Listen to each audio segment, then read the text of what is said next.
For 3 years I had made an art of being no one. I swept the map room floors before the lamps were lit. I refilled the ink pots, trimmed the wicks, and carried the great campaign ledgers up the West Tower stairs until my arms went numb. I kept my eyes on the flagstones, and my voice smaller than a servant's, and the lords of Caldmark walked past me, the way a man walks past a chair. That was the plan. It had always been the plan. Which is why on the morning the most dangerous alpha in the north set out to hunt me, I was standing close enough to smell the rain still drying on his cloak. They called him Alaric the Undefeated, Alpha of the Ironwood, Wolf King of Caldmark, the man who, the songs all swore, had not lost a single battle in 9 years of war. Mothers used his name to frighten children into sleep. Grown soldiers went quiet when he entered a room, the way the forest goes quiet before something large moves through it. He was tall in a way that made ceilings feel low, broad through the shoulders, with a stillness to him that was worse than shouting. When Alaric was angry, he did not raise his voice. He lowered it, and the whole room leaned in to catch the blade of it. That morning, his voice was very, very low. "Someone in this hold," he said, "has been giving me my victories." The war council had gone, the particular kind of silent that presses on your ears. 15 of the highest lords in the kingdom stood around the long oak table, and not one of them so much as breathed. Old Lord Benwick had frozen with his goblet, halfway to his mouth. Merrick, the king's beta, his right hand, the only man alive who could argue with him, stood at the king's shoulder, with his jaw set like carved stone. And in the far corner, half hidden behind a rack of rolled charts, I stood with a stack of dispatches clutched to my chest and tried to remember how to be furniture. On the table between them lay a single sheet of parchment. I knew that parchment. I knew the weight of it and the tooth of it because I had chosen it myself from the third shelf of the ledger 2 nights ago. I knew the fortress sketched along its edge, the arrows curving down through the serpent's teeth, the little notes crammed into the margins. In a cramped, careful hand, hold the left. Bleed them in the narrows. Let the river do your killing. I knew, because I had written every word of it by candlelight, my sleeves pushed to my elbows, my heart in my throat. And in the bottom corner, small as a fingernail, someone had inked a single 8-pointed star, my star. "For 3 years," the king went on, and he set one scarred finger on the parchment as if it might try to run. "My scouts have found these left where only I would look, in my saddlebag before the Direwater crossing, tucked into the lining of my war tent, at Cairn Pass, slid beneath the door of this very room the night before we broke the Ashfold line." He lifted his gaze and swept it slowly around the table, and every lord it touched stood a little straighter. 9 battles, 9 plans I did not write, 9 victories that were never mine. Lord Benwick found his tongue. "Sire, surely, a loyal servant, some clever captain who fears to take the credit." "A clever captain," Alaric repeated, and something dangerous moved under the words. "A clever captain would have taken the credit. A clever captain would want land, gold, a title, my ear." He shook his head slowly. "This one wants nothing. This one signs a star and vanishes like smoke. Do you understand what that means?" He waited. No one answered. "It means there is a mind inside my own walls that knows how I win before I do. And I do not know its name." He was afraid. I understood it in that moment, the way you understand a change in the weather, all at once and in the body first. The most feared wolf in the north was standing in a room he owned, surrounded by men sworn to die for him, and underneath the fury, he was afraid, because a stranger had been reaching into the most secret machinery of his war and turning the gears, and he could not see their hand.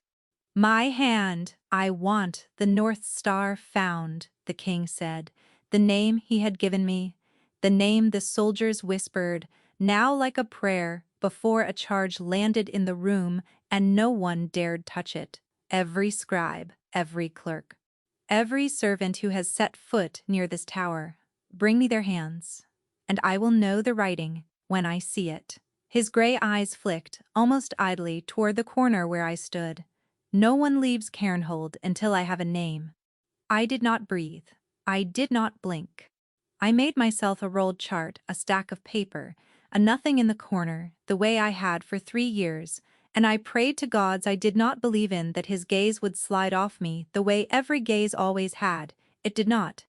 It caught, for half a heartbeat, no longer, on the dispatches clutched against my chest, on my ink-stained fingers, on my downturned face. Half a heartbeat. Then Lord Benwick spoke again, and the king turned away, and the room breathed, and the moment closed like water over a dropped stone. But it had been long enough, because across the table, Merrick, the beta, the king's right hand, the man who missed nothing, was watching me. Not the lords, not the king, me. And on his hard, unreadable face was an expression I had never once seen, aimed in my direction in 3 years of being no one. Recognition.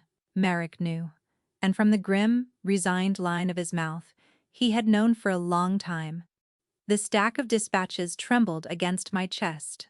I set them down before anyone could see my hands shake, turned on legs that had gone to water, and walked out of the war room at exactly the pace a frightened servant does not walk. Behind me, the king of the Ironwood was ordering the gates sealed and a kingdom searched for a ghost. I made it to the stairwell before I let myself understand the truth of it. The star was mine. The victories were mine. 9 battles that had held a kingdom together through 9 years of blood, mine. And the man I had kept on his throne, the wolf who had never lost, had just sworn before his whole council that he would tear Cairnhold apart to find me. I should have run that night. I know that now. Instead, I went back to the beginning, to a doomed map, and a stub of candle and the first terrible, thrilling mistake that started all of it. I was left on the steps of the ledger. The winter I was born, wrapped in a soldier's coat with no name pinned to it, and no wolf in my blood that anyone could smell. In a kingdom of shifters, that last part mattered most. A pup who could not shift was barely a pup at all. No pack would claim it, no house would waste a name on it. So the archivist took me in the way you take in a stray cat that keeps the mice down, and I grew up in the West Tower among the maps. I want to be honest about this, because everything that came after grew out of it. I loved those maps more than I have ever loved most people. The ledger was the memory of every war Caldmark had ever fought. 9 floors of shelves, spiraling up the inside of the West Tower, packed with campaign charts and supply rolls, and the after reports of battles won and lost for 400 years. Odessa kept it. Mistress Odessa, who had been a war scribe herself before a lord. She'd corrected too often, had her rank stripped, and buried her up here with the dust. She was old and dry and sharp as a filleting knife, and she taught me my letters when no one told her to.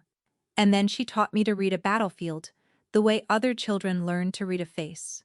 "A map is an argument," she used to say, tapping a yellowed chart with one crooked finger. "The land is telling you where the blood wants to go. Your job is to listen better than the other fool."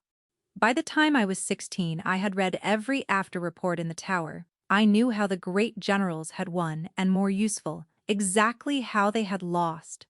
I could look at a valley on a chart and feel where a line would break the way you feel a loose tooth with your tongue. It was the only thing I had ever been good at, and it was completely, gloriously useless, because I was a nameless, wolfless girl who trimmed the wicks, and no one in Caldmark was ever going to ask me how to win a war. Then the winter, I turned 19, they very nearly lost one. The Ashfold had come down out of the eastern wastes under a warlord named Ulrich, a huge, scarred alpha who had swallowed 3 smaller packs and wanted Caldmark for the 4th. The war had dragged for years, but that winter Ulrich caught our army in the open near a place called the Ford, and the dispatches that came up the tower stairs were the worst I had ever read. Our lines were failing. Alaric, young then and fighting like a man trying to outrun a debt, was going to march to meet Ulrich at the ford in 6 days, and I could see from the charts spread across Odessa's table exactly how it would end. He was going to lose. I could see it, the way you see a man about to step off a roof. His plan, the king's own plan, copied out fair for the archive, sent his heaviest wolves straight up the center at the ford, where the ground was flat and open and made for Ulrich's larger numbers. It was brave to the point of recklessness. It was exactly the plan of a young king who fought every battle as though he were trying to pay down some private debt he could not name. And it would break our army in an afternoon and open the road to Cairnhold. And the maps knew it, and I knew it, and no one was ever going to listen to me. I remember standing over that chart until my candle guttered, sick to my stomach, arguing with myself. It is not your place. You are a servant. You will be flogged for touching a king's dispatch, or worse, put it down. Let the wolves handle the war.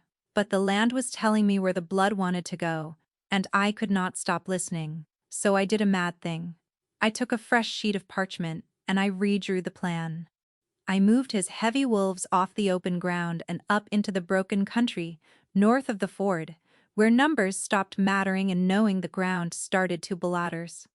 I pulled his light runners back to bait Ulrich's flank forward into the marsh, where the spring melt had turned the earth to soup. I let the river do the work, an army couldn't. I wrote it all out in the margins, in my cramped little hand. Do not meet him where he is strong. Make him come to where you are. And when I was done, my heart was pounding so hard I felt sick. And then I stood there holding it, because I had no idea in the world what to do with it. I could not walk into the war room. I could not send it up the chain. It would die on the first proud captain's desk, or I would die for having written it. A nameless girl did not correct the undefeated.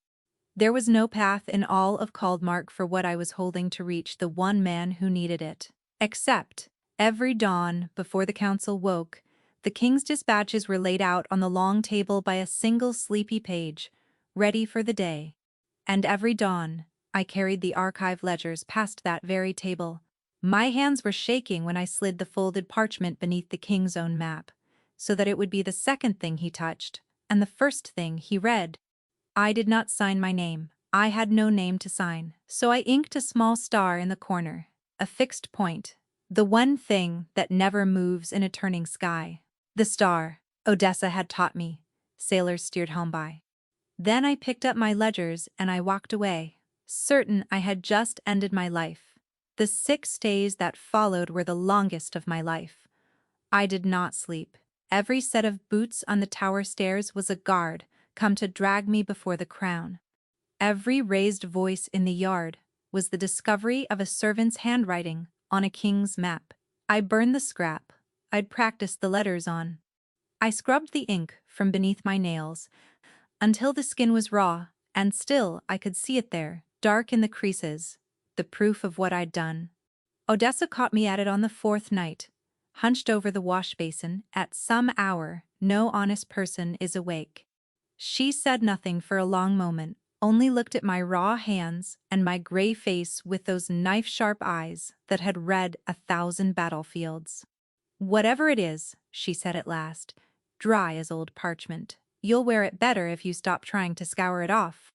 Then she went back to bed, and I understood that Odessa knew something was wrong and had decided, for reasons of her own, not to ask. I loved her a little more for that, and feared her a little more too.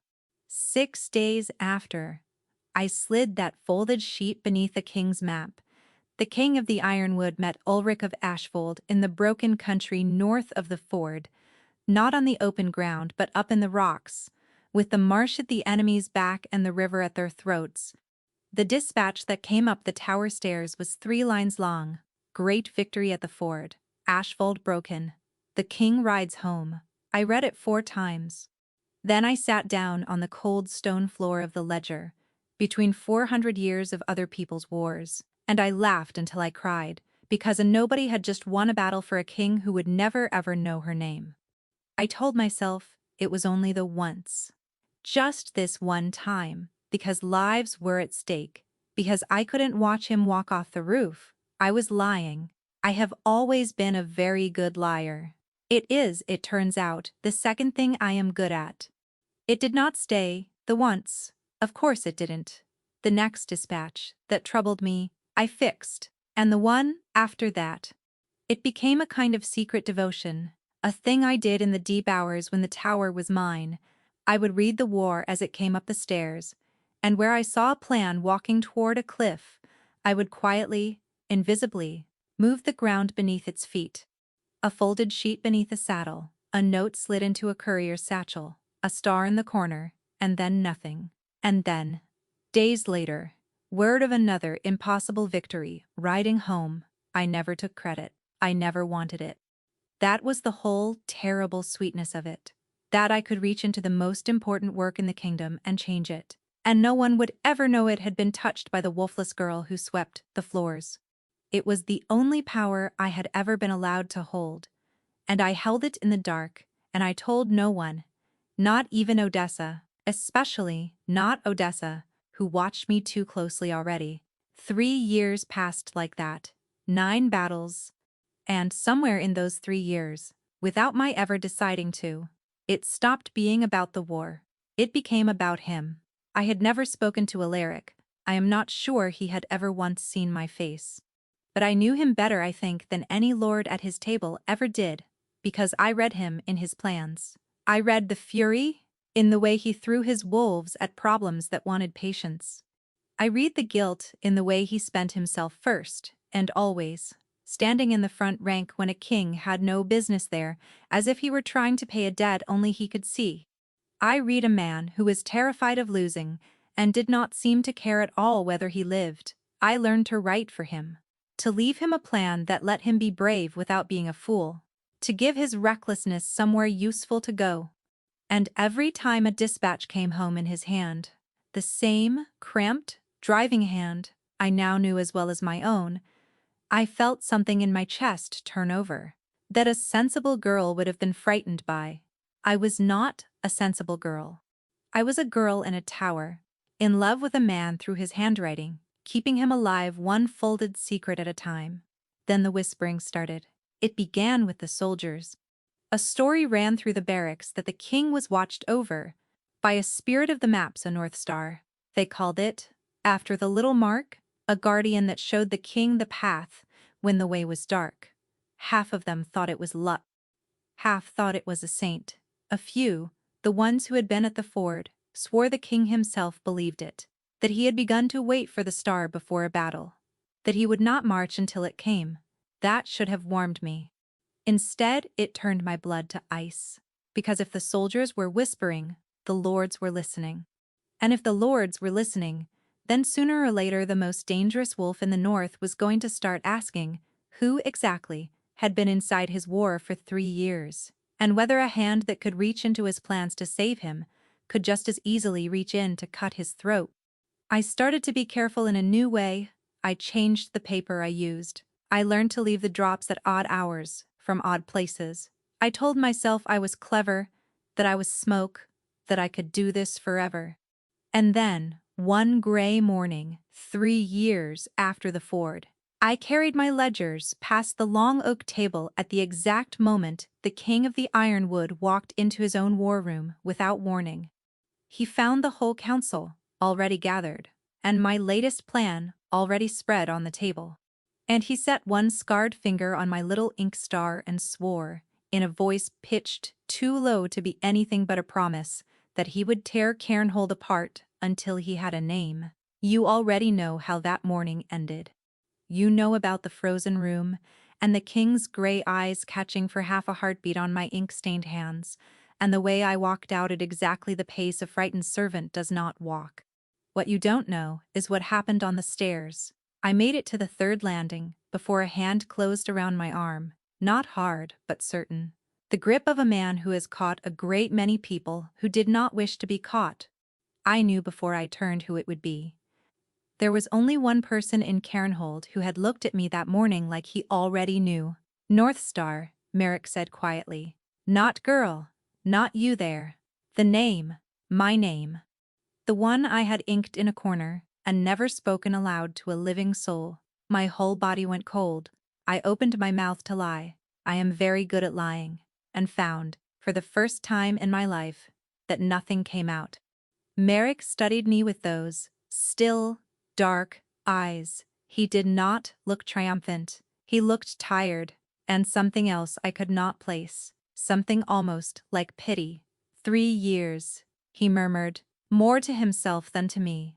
3 years I have been chasing a ghost through this hold, and it turns out the ghost has been carrying the ledgers past my chair every morning. He shook his head slowly. Gods. He walked past you. Just now, he looked right at you. My lord, I managed. I only sweep the, don't. It was not unkind, that was the worst of it. He said it gently. Please don't. I have read every one of your plans 100 times. I have argued with the king, until dawn, about which of them we dared to follow. I would know your hand if I found it carved into my own coffin. His grip on my arm tightened, just slightly, and his voice dropped to almost nothing. So I am going to ask you one thing, and I need you to understand that both our lives may hang on the answer. Are you working for Ulrich? The question hit me like cold water. What? No, no, I would never. Then you have a choice to make, and very little time to make it. Merrick glanced up the stairwell, toward the war room, toward the sound of a kingdom being sealed shut behind us. The king has ordered every hand in Cairnhold brought to him, yours among them. When he sees your writing, and he will, he is going to decide, in about the space of one breath, whether the North Star is the best thing that ever happened to his war or a knife that has been resting against his spine for 3 years. His jaw tightened. I have known him his whole life. I honestly do not know which way he will choose. I stood on the cold stone stairs with the beta's hand on my arm, and the whole weight of what I had done pressing down on me, and I understood at last that being no one had never been safety. It had only ever been borrowed time. What do? I whispered. Merrick let go of my arm. For a long moment he simply looked at me. The wolfless foundling, the girl who swept the floors, the mind that had quietly held a kingdom together through 9 years of blood. Tonight, he said, after the hold is dark, tell no one, carry nothing, and come to the king's tower when the second bell rings. He was already turning to go, already smoothing the grimness off his face for the lords above. And North Star, pray to whatever you believe in, that he is in a merciful mood. He climbed the stairs and left me there. I did not believe in anything. So, instead, I stood in the dark and I prayed to the only fixed point I had ever trusted, the small, steady star I had inked into 100 corners that I would live to see the morning. I did not run. I have asked myself many times since why I didn't. The gates were still open for another hour after Marek left me on the stairs. I knew every servant's passage in the West Tower. I could have been over the outer wall and into the woods before the second bell, a wolfless nobody vanishing into a wide and forgetting world. It is what a sensible girl would have done. But I had spent 3 years keeping one man alive from the dark, and I found I could not make my feet carry me away from the first night he might finally look at me and see something more than a chair.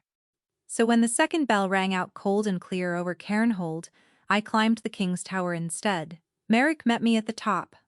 He said nothing, only searched my face once, checking. I think that I had come alone and unarmed, and terrified enough to be honest. And then he opened a heavy door and stood aside.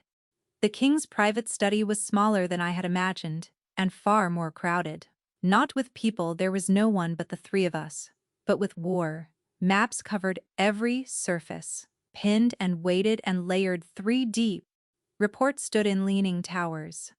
A great chart of the eastern border took up one whole wall, studded with pins in 2 colors, and I found my eyes going to it helplessly, reading the shape of the fight before I could stop myself, seeing at once that the blue pins along the serpent's teeth were 3 days out of date. And at the center of it all, half lit by a single branch of candles, stood Alaric. Up close, he was worse. There is no other word for it. The stillness of him filled the room, the way water fills a cup.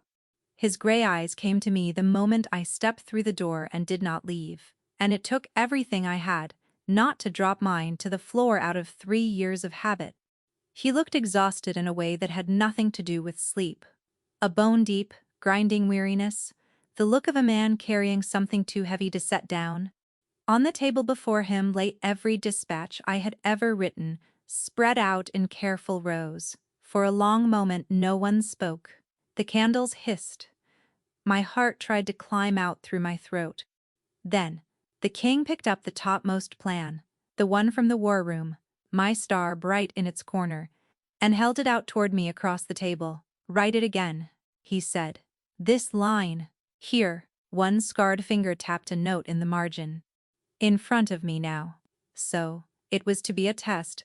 Of course it was. I understood him well enough by then to know he would trust nothing he had not seen with his own eyes. My hand shook so badly, I nearly could not hold the pen. Merrick pressed into it. But the words were mine, and my hand knew them, the way it knew nothing else. And when the pen touched paper, 3 years of cramped, careful practice took over and steadied it. "Do not meet him where he is strong. Make him come to where you are." The same driving letters, the same little slant, the same in every particular as the note that had won him the Ford. I set the pen down. The king looked at what I had written for a very long time. Then he looked at me. Really looked, the way I had spent 3 years making certain no one ever did. And I watched the truth of it move across his face in stages, like weather. Disbelief. Then, something that might have been anger. Then, underneath it all, so raw, I had to look away, a kind of wonder that a wolfless girl who swept the floors could hold in her cramped little hand the thing he had been afraid of and hungry for in equal measure. "You," he said. Just that. As if the single word was the whole of a question he did not know how to finish. "My name is Maeve, Your Grace," I said, and my voice came out steadier than I had any right to expect. "I keep the maps in the West Tower. I have been keeping your war for 3 years, and I am sorry, and I am not sorry, and if you mean to hang me for it, I would ask only that you let me correct the pins on that wall first, because your left flank is going to break in 4 days if someone doesn't." Merrick made a small, strangled sound. The king of the ironwood stared at me, and then, I will remember this until the day I die, the most dangerous wolf in the north threw back his head and laughed. It was a rough, startled, unpracticed sound, as if it had been a long time since anyone had gotten close enough to surprise him. It changed his whole face. For one unguarded moment, the weariness lifted and I saw the man underneath the crown, and something in my chest turned over exactly the way it always had over his handwriting. Only now, there was a face attached to it, and it was looking at me. Then the laugh faded, and the stillness came back down, and he set both scarred hands flat on the table and leaned toward me. "4 days," he said. "Show me." I went to the wall, I moved the pins. I talked and he listened. The undefeated, the Wolf King of Kaldmark, standing at my shoulder, in the candlelight, and listening to a nobody explain where the blood wanted to go, and for 1 hour in that crowded little room, I was not no one. I was the North Star, and he had finally found me, and it was the most alive I had ever felt. It could not last. I knew that even then. When it was done, when the pins were right and my voice had gone hoarse, Alaric was quiet for a long moment, studying the wall I had rearranged. Then, without turning, he said the thing that would change everything. "No one can ever know." I went, still. "A wolfless girl commands my armies from a tower," he said, low and even. "If that leaves this room, the lords will call it sorcery. Ulrich will call it a weakness to exploit. Every enemy I have will spend their whole strength trying to take from me the one thing that has kept me alive." He turned at last, and his gray eyes pinned me where I stood. "So you will not be the North Star, not to anyone. You will be a scribe I have taken into my private service, a clerk, a nothing, a girl who copies my letters. You will move into the rooms below this one, so that no dispatch need ever leave these walls again."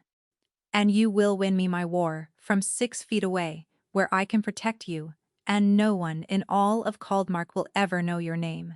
He meant it as mercy. I understood that, even in the moment, he was offering to hide me, the way I had spent my whole life hiding, only closer to the fire.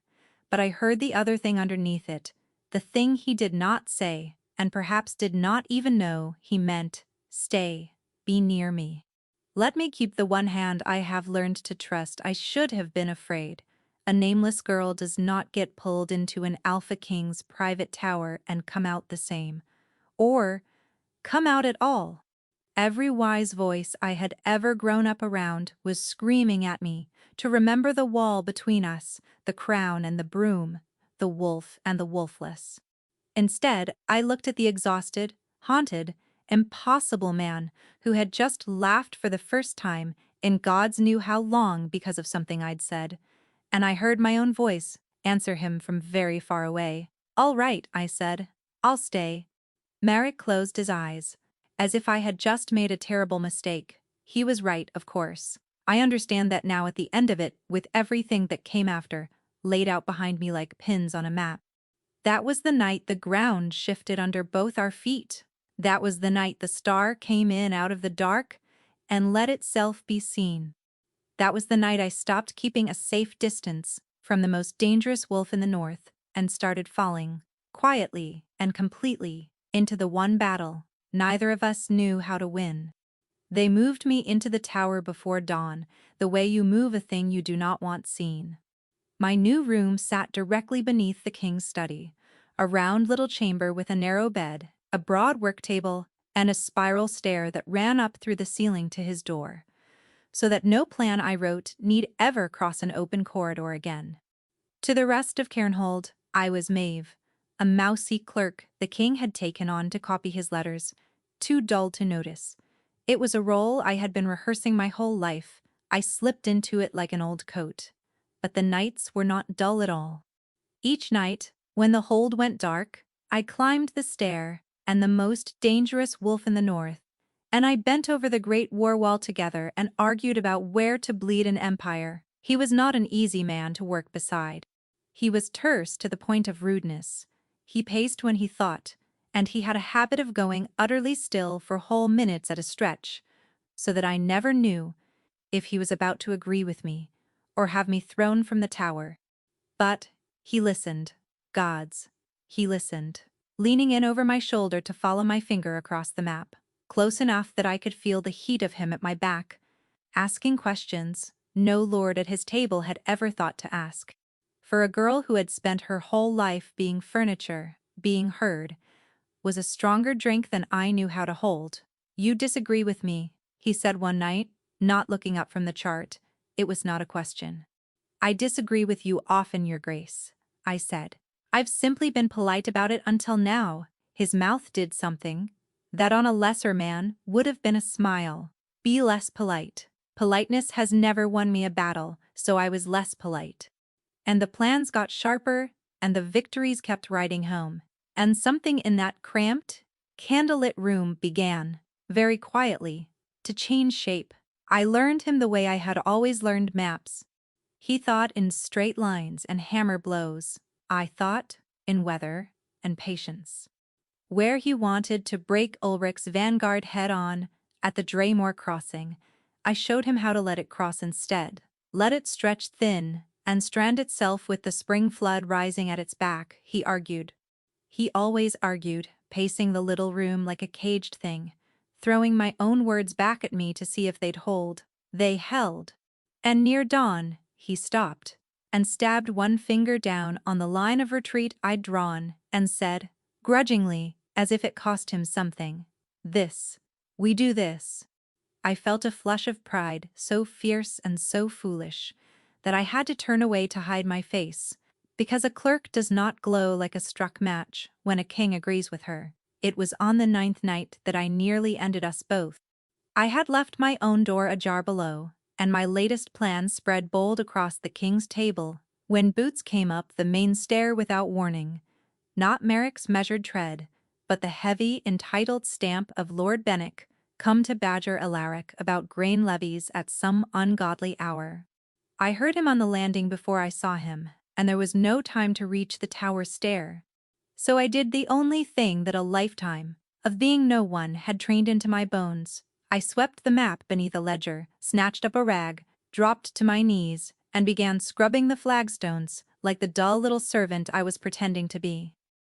Bennick swept past me without a glance. Of course he did. I was furniture. But my heart did not slow for a long while after he'd gone, and the lesson settled cold in my stomach that everything the king and I were building lived one careless door away from ruin, and that ruin, when it came, would not come only for me.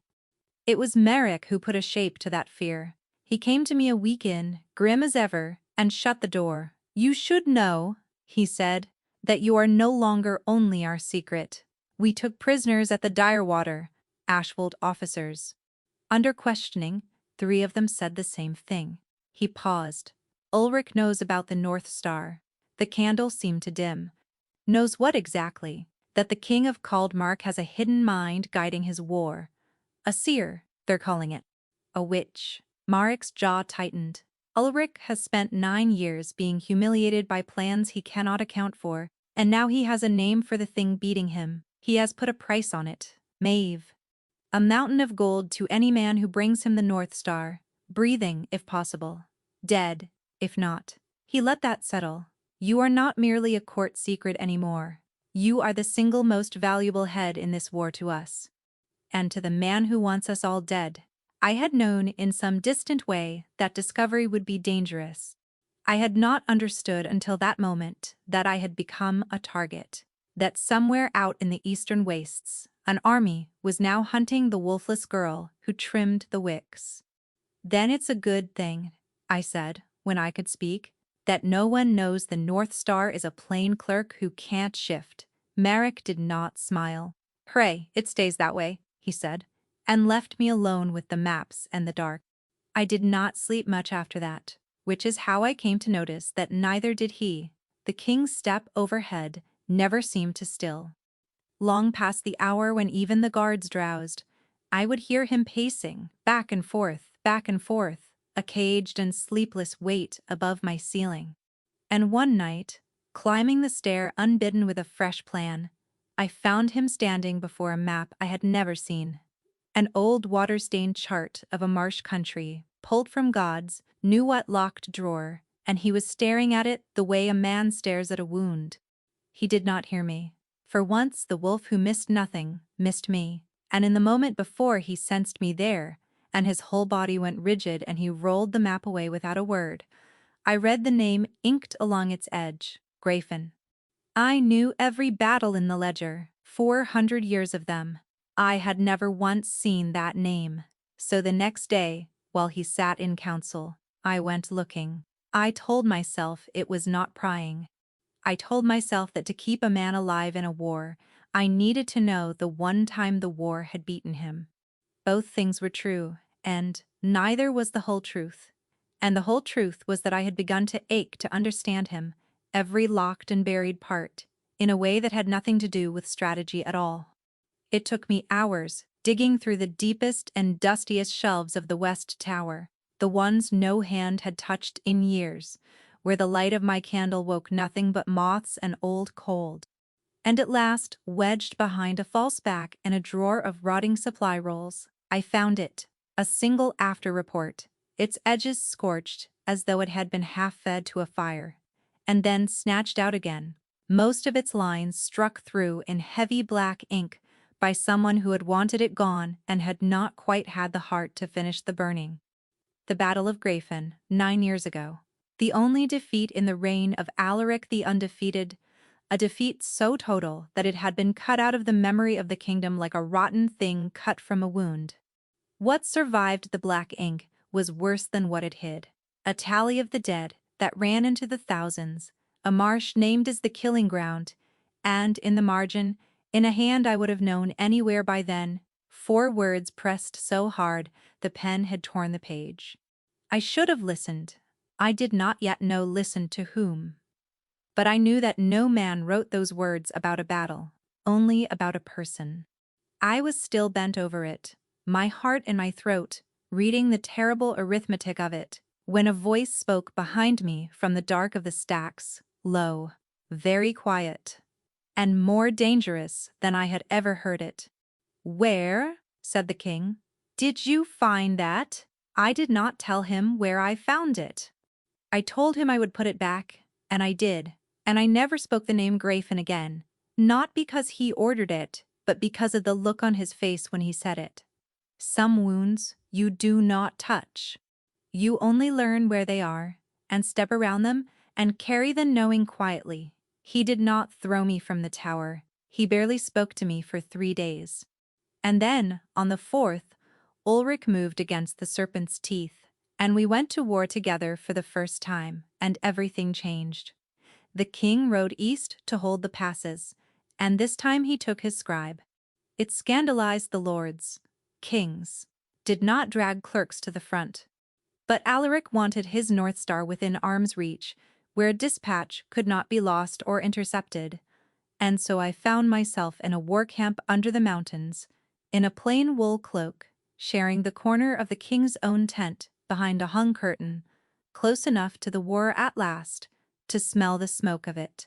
I will not pretend I was not afraid, but I will not pretend, either, that some fierce and secret part of me did not come alive out there. For 3 years I had fought Kaldmark's battles through folded paper. Now I could put my hand on the actual ground. I could climb a ridge at dawn and feel where the fight wanted to go, and turn to the king and watch him take my reed of the land and forge it into something with teeth. We won at the teeth first. I remember standing at the king's shoulder in the gray before dawn, watching Ulrich's outriders probe the mouth of the pass, and feeling the whole shape of the coming day arrange itself in my mind the way it always did, not as guesses, but as something closer to seeing. "He'll feint at the left to draw your weight," I said. "Then come hard up the goat track on the right that he thinks we haven't scouted. Let him. Give him the track. Put your best wolves in the rocks above it, and let the mountain do the work. A wall can't." Alaric looked at me for one long moment, then turned and gave the orders in my words, and by midday the goat track was a graveyard and the pass was ours. He did not thank me in front of the men. He only found me after in the press of the victory and looked at me. Not the way a king looks at a servant, but the way one soldier looks at another, who has just kept them breathing. It undid me every time. But the bounty Marek had warned me of was not a distant thing anymore, and the war was not the only danger in that camp. It came for me on the 3rd night. I had gone out past the horse lines to be alone with my maps, the way I foolishly did, and a man rose up out of the dark between the tents. No soldier of ours, a lean stranger with a knife and a question. And the question was, "Which one of you is the North Star?" I did not scream. I have never been much good at screaming. I threw my inkpot at his face and ran, and I was not going to be fast enough, and I knew it. I did not have to be. Alaric came out of the dark like the mountain itself falling. I never even saw him cross the ground. One moment, the stranger's hand was closing on my cloak. The next, he was hauled off his feet and slammed back against a tent pole, pinned there by the king himself, and the sound that came out of Alaric was nothing human at all, a low, tearing snarl that emptied the camp of every other noise. The man managed 3 words before the guards closed in and dragged him away into the dark. Ashfold, the bounty. Afterward he stood over me, where I'd fallen, chest heaving, and he was shaking, not with fear, I realized, but with a fury so total it had nowhere left to go. "If you ever," he said, and could not finish it. His hand came up as if to touch my face, and stopped trembling, an inch away, and I watched him drag it back down to his side by sheer will. He posted 4 guards on me after that, and pretended it was for the plans. It was not for the plans. We both knew it was not for the plans. He came to my corner of the tent that night, when he thought me asleep, and simply stood there in the dark for a long while, listening to me breathe, as though counting each one to be sure it came. I kept my eyes closed, and let him. It was I think the most honest either of us had yet been. The nights were the ruin of me, though. The tent was small, he was not. And with the whole army sleeping around us, and only a hung curtain between his cot and my corner, I lay awake listening to him breathe, and felt the wall I had built around my heart for 22 years cracking clean down the middle. There was a thing between us by then that neither of us would name, a pull, low and constant, that hummed under everything. My whole life I had been told I had no wolf, that whatever should have lived in my blood had come out silent and dead. But out there in the dark, 6 feet from Alaric of the Ironwood, something in me that had slept my whole life stirred, restless and aching, and turned toward him like a plant toward the sun. I told myself it was the war. I told myself a great many things. One night the fire had burned low and I thought him asleep, and I said, very softly to the dark, "Why do you always stand in the front rank? You're the king. It's madness. One bad moment, and the whole realm falls with you." I did not expect an answer. For a long while I did not get one. Then, quietly, because a king who spends other men's lives should be willing to spend his own first. A pause. And because there are debts a crown cannot pay from the back of the line. Grayfin, I thought. This is Grayfin talking. But I did not say the name. Whatever the debt is, I said instead. I think it just leaves it for someone else. The curtain between us shifted. And then, in the dark, his hand found the edge of my blanket, where it lay near the gap, not touching me, only near a bare inch of space between his fingers and mine. And neither of us moved to close it, and neither of us moved to pull away. "You," he said roughly, "are the most infuriating clerk I have ever employed." "I'm the best clerk you've ever employed," I whispered back, and I heard him breathe out something that was almost a laugh. We lay there in the dark an inch apart, a whole impossible country between us, and I understood that I was in love with him, the way you understand you have walked too far out onto thin ice, all at once, and much too late. He had begun by then to do small things. A proper fur-lined cloak appeared in my corner one cold morning, and when I thanked him, he claimed to know nothing of any cloak. When a captain sneered at the king's mousy clerk within my hearing, Alaric did not raise his voice. He only turned and looked at the man until he went gray and stammered an apology and never once said why. He learned how I took my tea. He started, without seeming to notice he was doing it, saying my name, not clerk, not North Star, Maeve, low and careful, like it was a word he was still learning the shape of. I should have run then. I keep saying that, don't I? It is the truest thing in this whole story. We rode home to Cairnhold at the head of a victorious army, and I was foolish and I was happy, and for a few bright miles I let myself imagine there might be a road in all the world where a wolfless nobody and the king of the Ironwood ended up anywhere but ruin. We came through the gates to Cheering, and, in the great hall, waiting for the king's return with her father, the Alpha of Highmark, and 800 northern spears at her back, stood the most beautiful woman I had ever seen. "The council," Marek murmured at my shoulder, his voice carefully empty, "has been busy while we were away. Maeve, that is Lady Sina of Highmark. She is come to marry the king." Her name was Lady Sina, and I could not even hate her, which somehow made it worse. She was everything. I was not. Highborn, gold-eyed, a true alpha of an old and powerful line, raised from birth to stand at a king's side. Her father commanded the north, 800 spears now, 10,000 if Ulrich pressed us hard, the single greatest army left uncommitted in all of Kaldmark. And that was the whole cold arithmetic of it, laid out as plainly as pins on a map. With Highmark spears, the war was won. Without them, we bled. The lords had found the king a bride who came with an army, and no sane ruler on the edge of survival could refuse her. I understood it. That was the unbearable part. I had spent my whole life reading the shape of what had to happen, and I could read this too. It was the correct move. If a folded plan had crossed my desk proposing it, I would have signed it myself. For 3 days, I copied letters and said nothing. I watched Lady Sina walk the halls on the king's arm for the court to see, and I hated how impossible it was to hate her. She found me herself on the second day, sought me out in a window alcove, where I'd gone to breathe. This quiet clerk, no one else noticed, and sat down beside me, uninvited. For a while she said nothing. Then, watching the yard below, where Alaric drilled with his wolves, she said, "He doesn't look at me. Did you know that?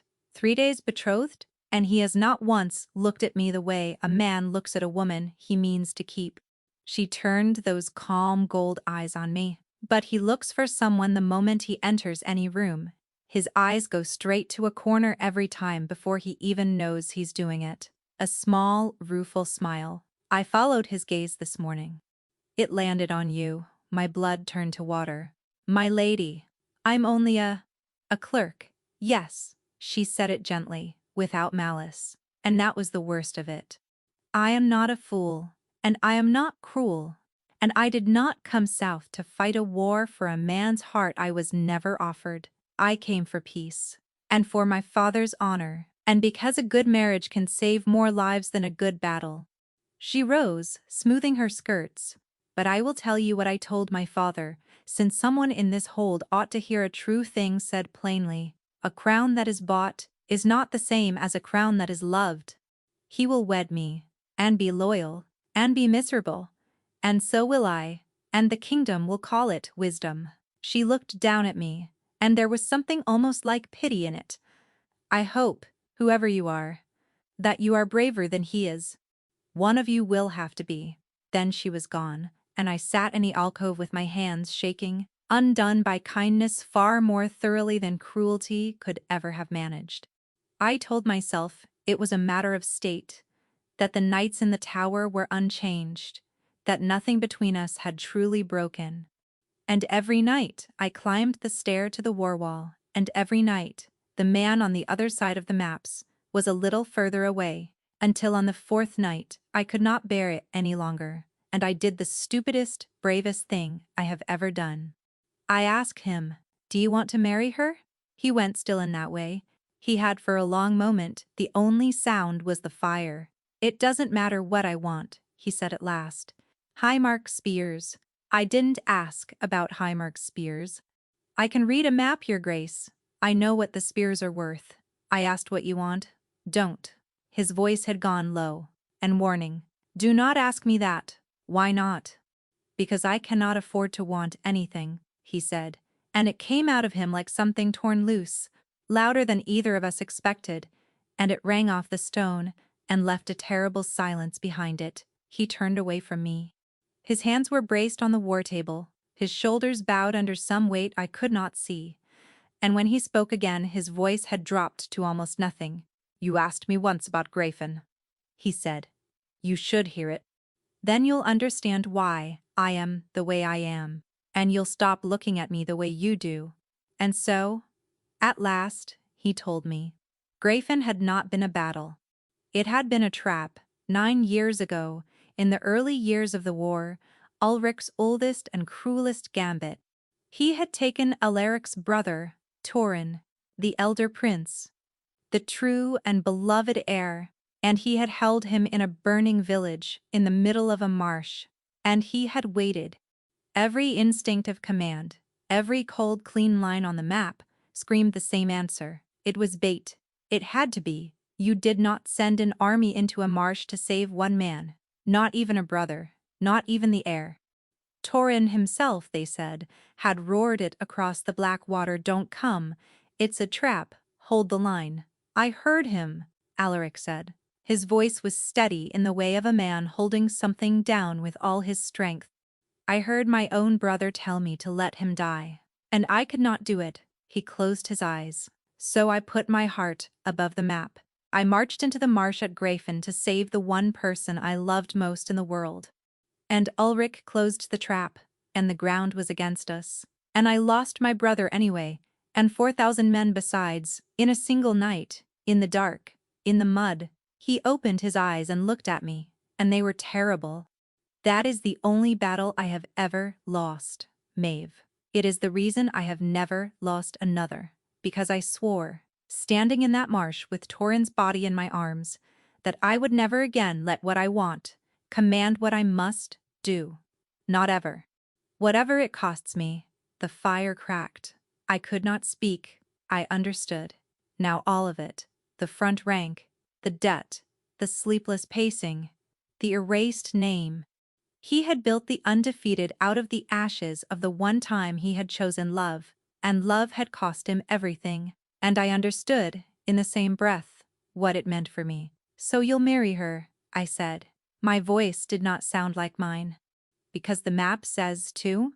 "And whatever this is," I gestured helplessly at the space between us, at the inch of blanket in a war tent, at 3 years of folded plans, at my whole traitor heart. "It doesn't matter.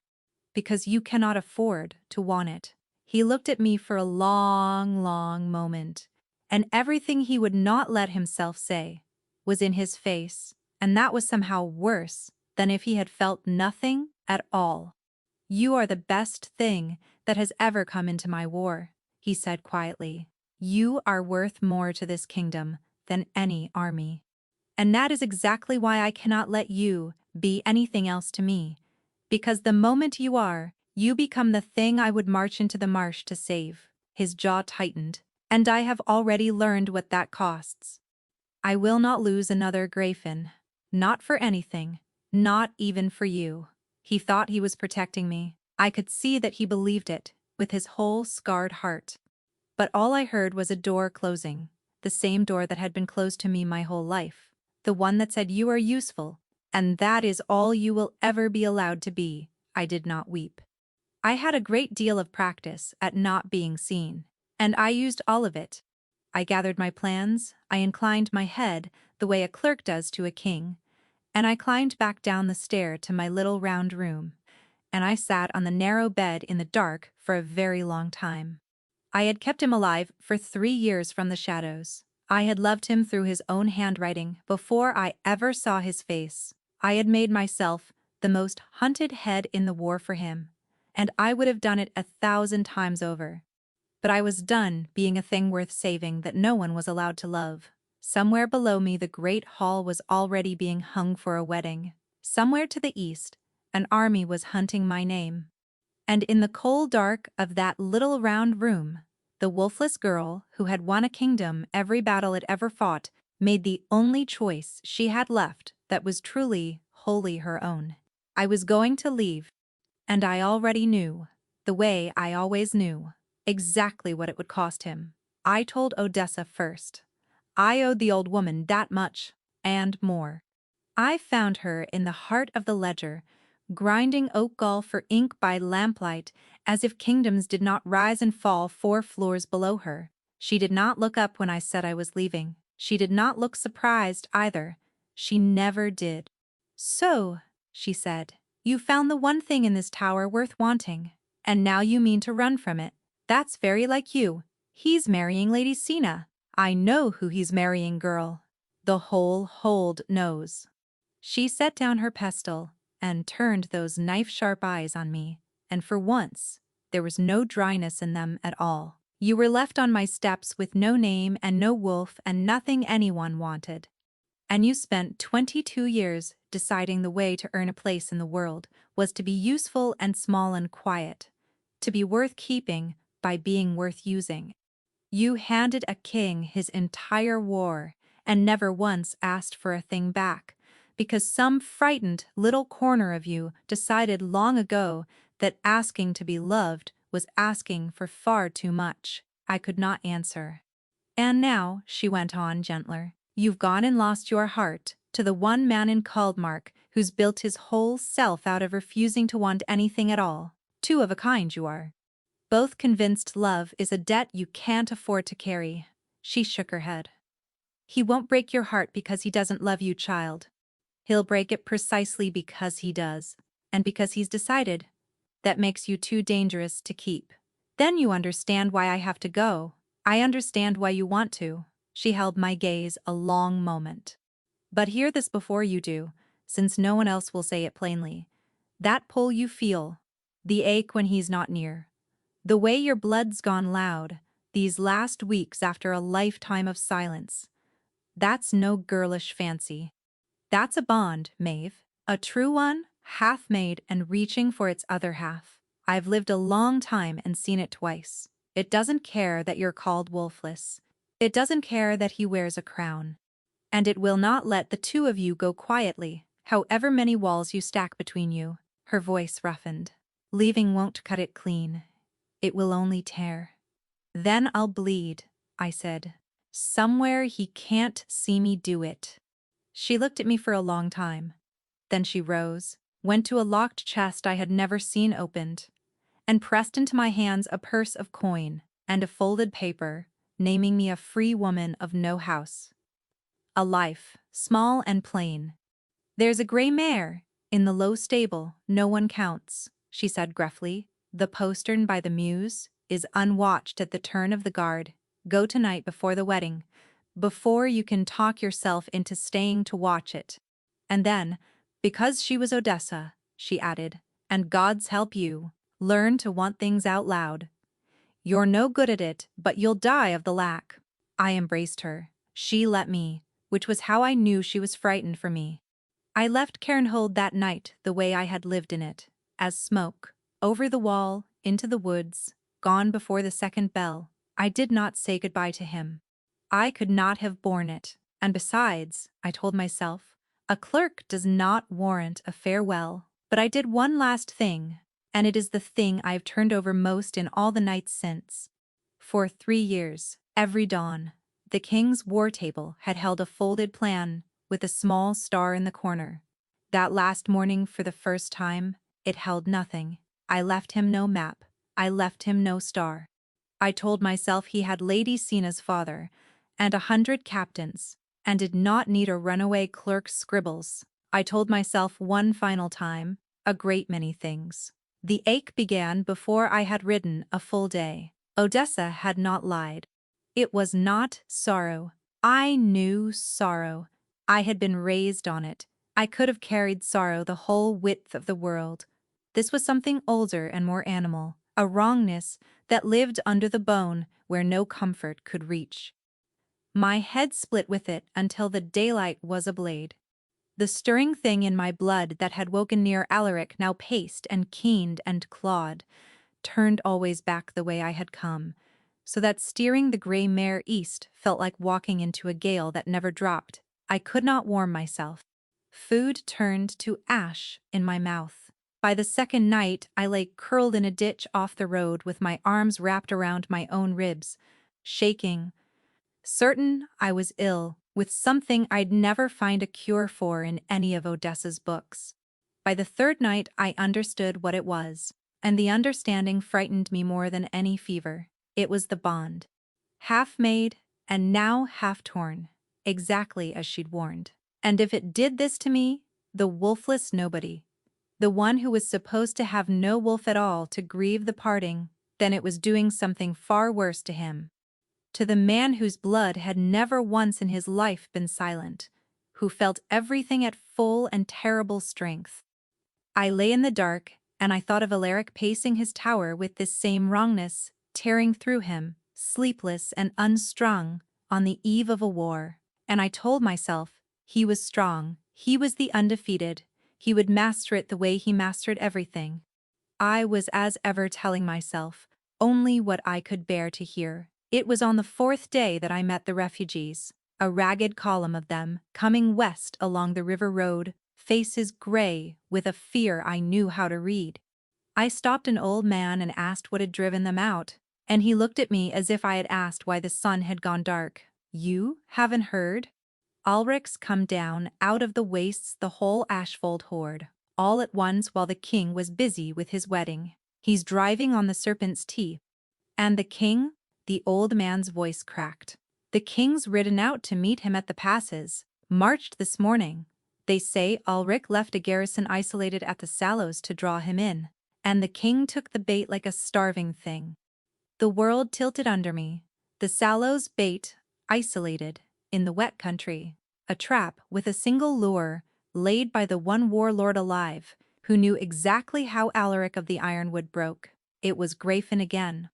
It was Grayfin laid a second time, 9 years later, for a king who had sworn on his brother's body never to walk into it, and who was walking into it now, blind, heartsick, without his North Star, because I had taken his eyes and ridden east with them in the night.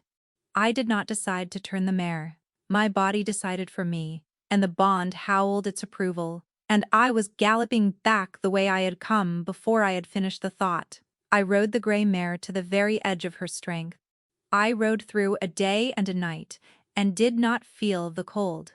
And when at last I crested the last ridge above the war road, below the Serpent's Teeth, I saw the smoke, first black and greasy against the dawn, and then the broken thing crawling back down out of the passes toward me. Not an army. The ruin of one. We had lost. For the first time in 9 years, the undefeated had lost. A rider broke from the wreckage and came up the road toward me, low over his horse's neck, and as he neared, I saw it was Marek.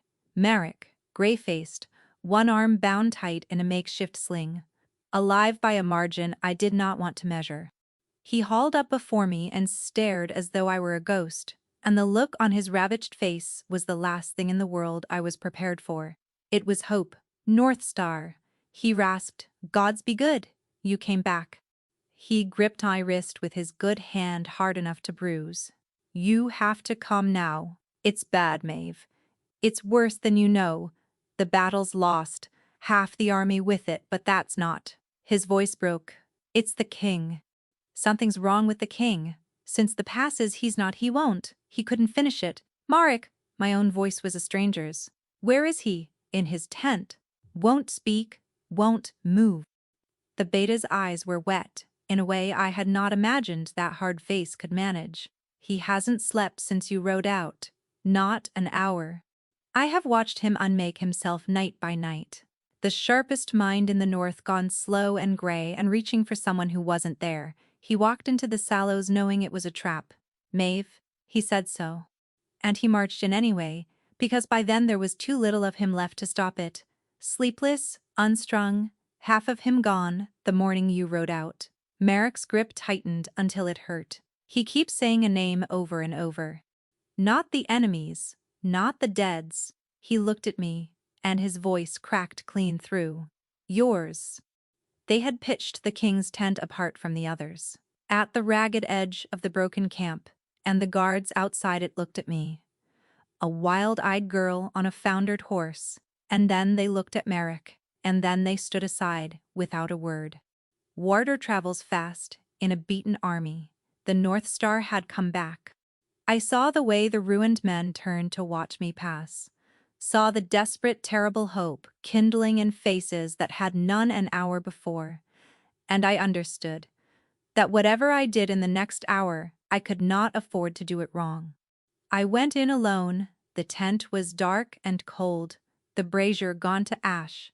And on the floor, not the cot, the floor, his back against the center pole, still in his battle-stained mail, sat Alaric of the Ironwood, king of Kaldmark, the most dangerous wolf in the north. His eyes were open and fixed on nothing.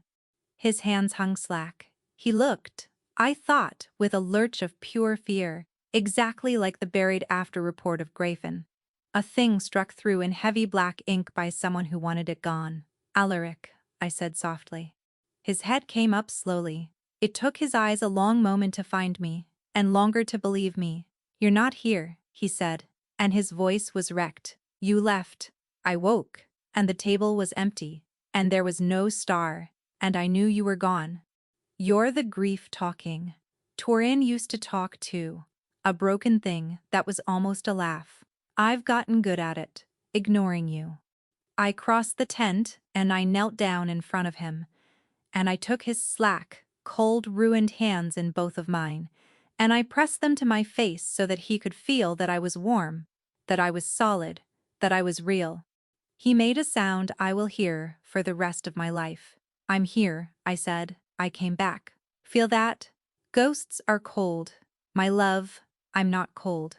And I felt the exact moment. He believed it, felt the great shudder go through his whole frame, felt his hands clutch mine like a drowning man's. "You left," he whispered. "I did, and you lost."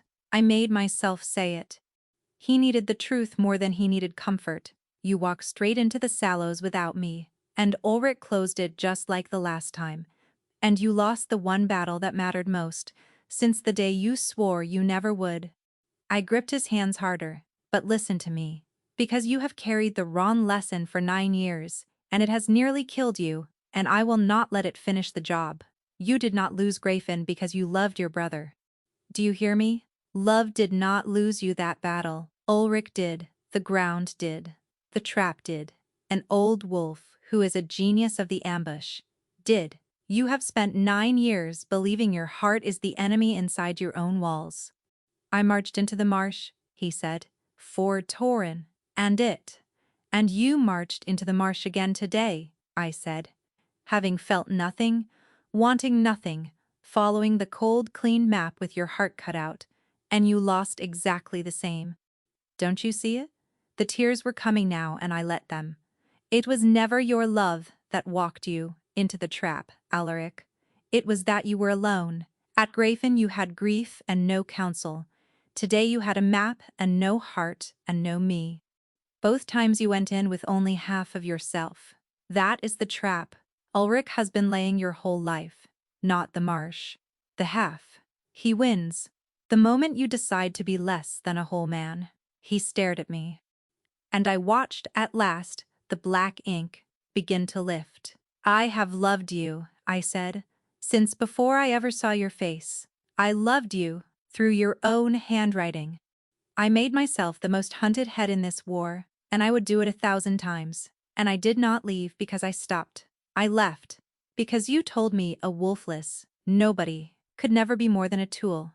And I have spent my whole life being a tool, and I would rather bleed on a road than do it one more day." My voice cracked clean through. "So this is me wanting something out loud. For the first time in my life, I want you. All of you. The map and the heart. And if you send me away again, to keep me safe, you will lose me for good, and you will keep losing every battle that matters, until there's nothing left to lose." For a long, long moment, the King of the Ironwood only looked at me, kneeling in the ashes of his first defeat in 9 years. Then he moved. He came off the pole, and he took my face in both scarred hands, as if it were the only fixed thing in a turning world. And he pressed his brow to mine, and he said low and shaking, the words he had sworn, a marsh full of dead men, he would never say again. "Then I choose it," he said. "I choose you. Map and heart and marsh and all of it, let it cost what it costs." And he kissed me. I would like to tell you it was gentle, it was not. It was 9 years of a man refusing himself anything, breaking all at once. It was 3 years of folded paper and an inch of blanket in the dark, finally closing. It was the most alive I have ever been. And when his mouth left mine and found the curve of my throat, when I felt the sharp press of his teeth, there the old deep claiming of his kind, I did not flinch. I tipped my head back, and I gave it to him gladly, and I felt the bond that had been reaching between us for weeks catch hold and pull tight, a warmth flooding up through my chest like the first light over a mountain. And the thing in my blood that everyone had always called dead, that had only ever been waiting, it turned out to be truly seen, woke all the way up and sang. I was not wolfless. I never had been. My wolf had simply been asleep her whole life, curled small and quiet in a girl who had never once been wanted, and she opened her eyes now for the wolf who had finally, wholly chosen her. I bid him back.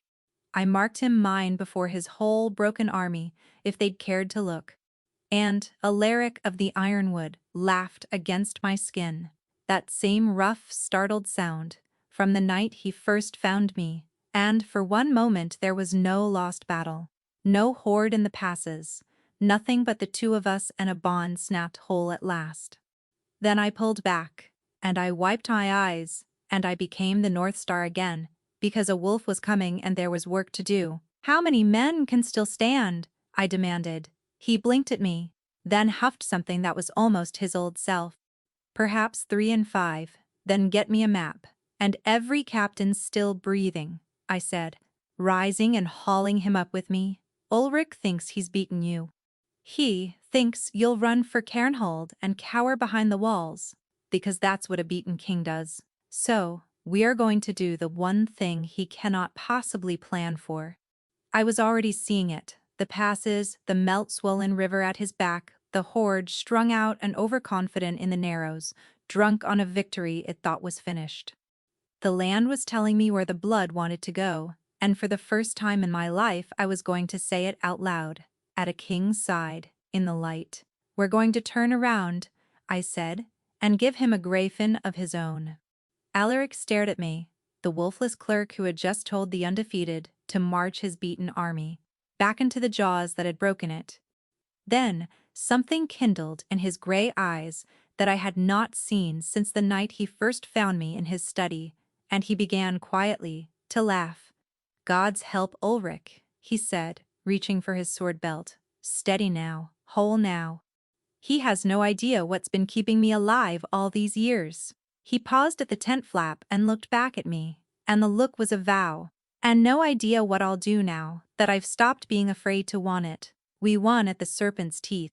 Not that day. The turning of a broken army is not the work of an afternoon, but 3 days later, in the narrows above the swollen Direwater, with the horde strung out exactly where the ground wanted them, and a king leading from the front with his whole heart for the first time in 9 years. And his North Star, on the ridge above reading the river, like a page, Ulrich of Ashfold, who had built his life on the perfect trap, died in one. The war that had bled Kaldmark for 9 years. Lady Sina took it better than the songs pretend. She had felt the bond in the air the moment I walked back into that broken camp. And one does not marry a mated wolf. Highmark Spears stayed with us anyway. A kingdom that no longer needs saving through a wedding can simply ask, as friends. The lords grumbled about the wolfless mate until they learned the truth of what I was, the North Star out of the shadows at last, and grumbling turned to a wary, wide-eyed respect that suits me far better than the love of strangers ever could. It is morning now, in the tower that used to be my hiding place, and is now simply my home.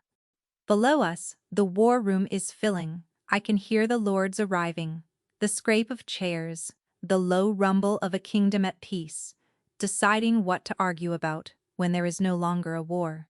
In a moment, I will go down and take my seat, my own seat, with my own name, on the door, beside the king.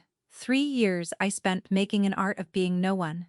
I inked a small star in 100 corners, and vanished like smoke, and I told myself that being invisible was the same thing as being safe.